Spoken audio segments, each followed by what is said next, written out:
The things we do for love. Think about it. What have you done in the hope of being loved and cared for? Some may remember silly and somewhat embarrassing episodes like texting an ex in the middle of the night or pretending to like Gilmore Girls. Or perhaps you go through very painful and humiliating situations where you didn't set your limits or express your needs and feelings because you were afraid of being rejected. Patterns we see in dysfunctional relationships. In my work as a clinical psychologist, I witness daily how far people will go for love, even if the relationship is directly harmful to them. We call these emotionally abusive relationships, and it has been a previously overlooked field within psychology, but also in society and among the population. Although emotional abuse is illegal by law in Denmark and Great Britain, there is no clear definition, and it is very difficult to prove in a lawsuit. Think about it. How do you prove a crime that leaves no physical marks and the only witness is the victim? Emotional abuse is characterized by a systematic, persisting and demeaning, scornful, devaluing, humiliating behavior from your partner. A partner that controls all your social life, financial decision, and manipulate and pressures you emotionally. Such a partner can be very jealous and demand to know where the woman is at all time. Yes, women are subjected to this type of violence 3.5 times as often as men in Denmark, which is why I will say she while talking about this subject. Perhaps she's constantly told how stupid, ugly, and incompetent she is. But it can also be much more subtle.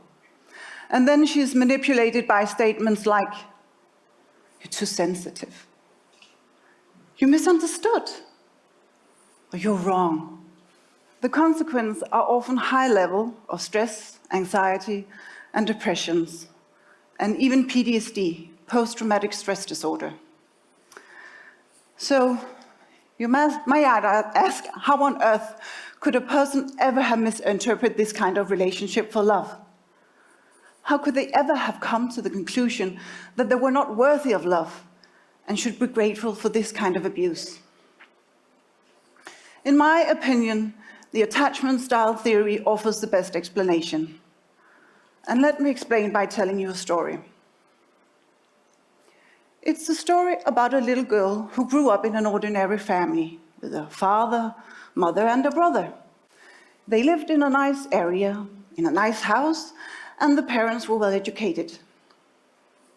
But it's also a story about a mother who was mentally ill and who got admitted several times throughout the little girl's childhood. She suffered from anxiety, depressions, and later it turned out that she had personality disorders. So, the father was the primary caretaker in periods. He was ambitious, worked a lot, and he took care of the children's physical needs, but emotionally, he was incompetent.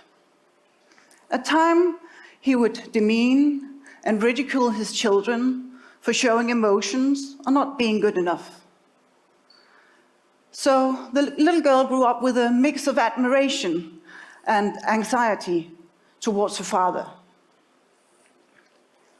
When the girl was 5 years old, the mother was in a very bad traffic accident and she got hospitalized. The little girl, she was afraid that it was not just an accident, and she couldn't shake the thought that she might have done it on purpose. So when the father shortly after decided to get a divorce, the little girl could not leave her mother, and she stayed with her. So, at the age of 5, this little girl was already overly responsible, willing to set aside her own needs, blaming herself for her parents' bad mood. Sometimes the parents showed her affection and told her that they loved her. But for this girl, love was uncertain, and she grew up with a feeling of being unworthy of love, wrong and ugly.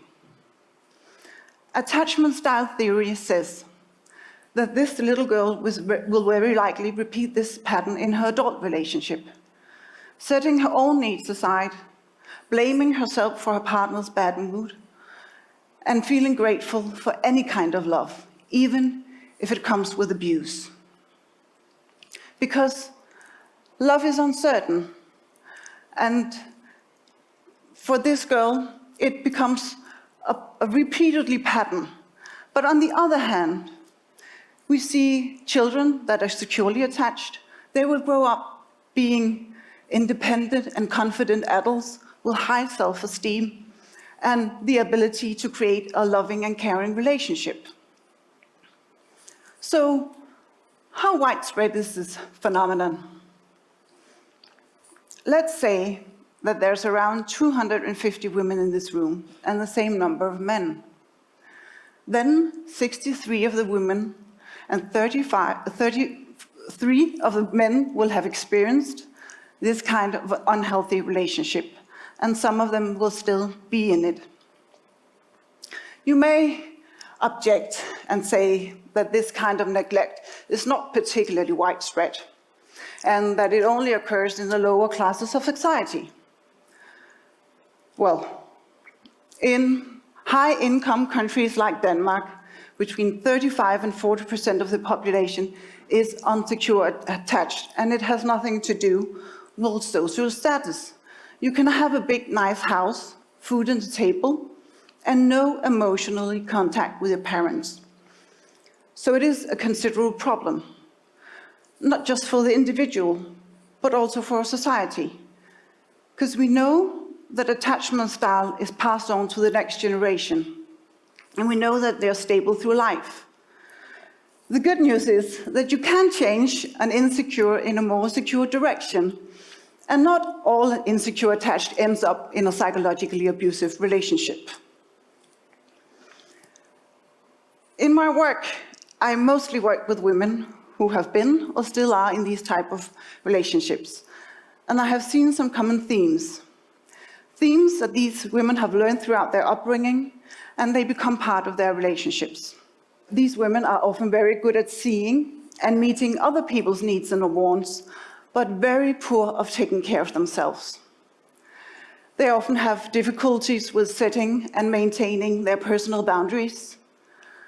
And these women also have a tendency to internalize, which means that they look for explanations within inside themselves when something fails or does not succeed, especially in their relationships. They often have a very critical inner voice, an inner voice that is reinforced in the abusive relationship. And these women often live in the illusion of what the relationship or man could be, rather than relate to what is actually going on. And then they often have a deep feeling of loneliness, abandonment, and sadness. And it's these feelings that they try to avoid in the attempt to save the relationship, or perhaps a partner. I truly feel that a loving and caring relationship is fundamental to a meaningful life. But some of us has a very bad starting point. I want to change that. In my work, I help clients examine and understand their attachment style, so they can become aware of old beliefs and patterns of action. I find that insight and awareness is the key to help these women to change. When they start to understand the relationship and how they themselves fitted into this destructive dance. Let's say you have a deep fear of being abandoned, then setting boundaries is an almost impossible act. But when you can accept and understand your own survival strategies, then it becomes possible for you to do something today that might be better. Accepting can be painful because it forces you to see the reality of your own avoidance and relate to the reality of the abusive relationship.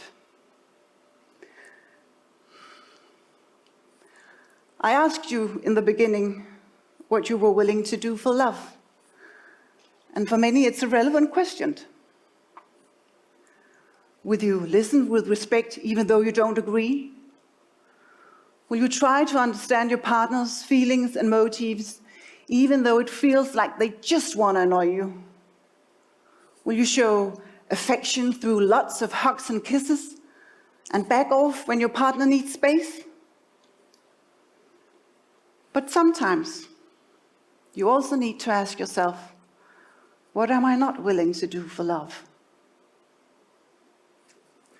I will not let another person call me names, and I will not let people treat me disrespectfully, and I will not let people threaten me, because sometimes you need to say no to others and break the old pattern and say yes to yourself.